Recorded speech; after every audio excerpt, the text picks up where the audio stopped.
Allah says in Surah Al-Imran chapter 3 verse number 104, let there arise out of you a band of people that invite people to the truth.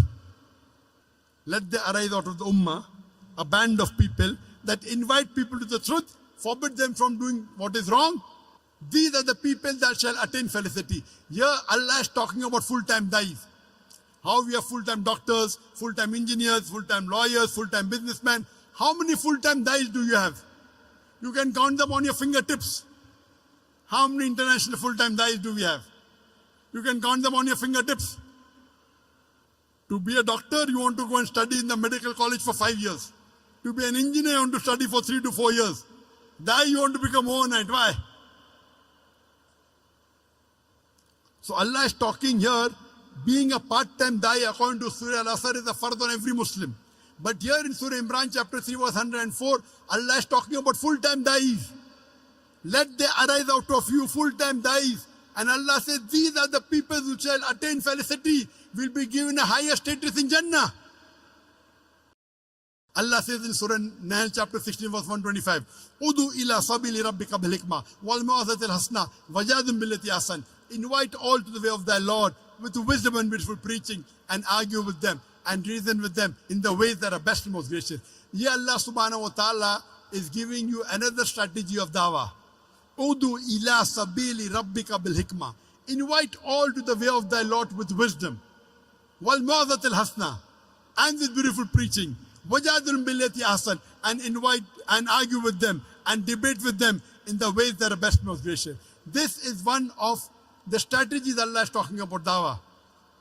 That invite people with hikmah and with beautiful preaching and argue with them in the ways that are best and most gracious. You know, many times when I go to give a talk, the organizers come and tell me, Professor Zakir, speak with hikmah, speak with hikmah. Trying to tell me, be softer. There are non-Muslims. Many people think hikmah means soft. Hikmah doesn't always mean soft. To know the context of this verse of Surah Nahl chapter 16 verse 125, go to the starting of the ruku.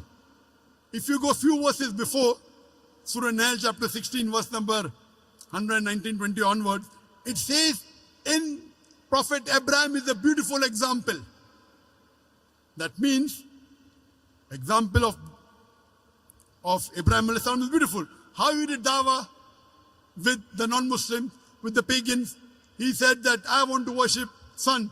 Then the sun said, oh, the moon, I want to worship the moon. Then he wants to worship the wind, want to worship the other thing. Then he said there's only one true God. What does he do? He breaks the idols. And when they ask who broke the idol, he said, ask the big idol. They said he cannot speak. Then how do you worship a thing which cannot speak? He broke the idol, that was hikmah. So hikmah always doesn't mean soft. Hikmah means saying the best thing. Most of the time being soft is good. Sometimes being harsh is good. A father is cruel to be kind. If your son wants to jump and say, I want to jump, I want to be Superman, what will you do?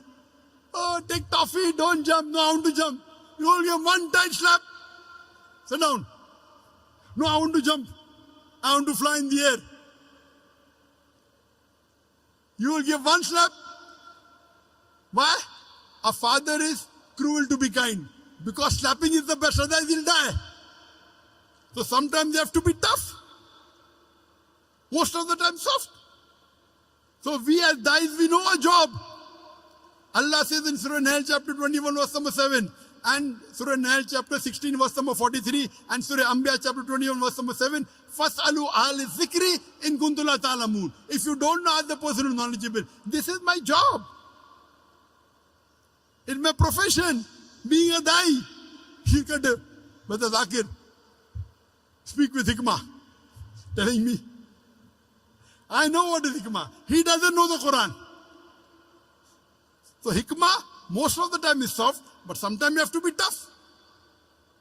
So this is the guidance Allah gives. Udu ila sabili rabbika bil hikmah wal mau'izatil hasana wajadun billati ahsan. Invite all to the way of thy Lord with wisdom and beautiful preaching, and argue with them and reason with them in the ways that are the best, most gracious. Oh, Dr. Zakir, why do you debate? Allah is telling, وَجَادِلْهُمْ بِالَّتِي أَحْسَنُ. One of the translations argue, one of the translations debate. Debate with them in the ways that are best and most gracious. You do what is best required.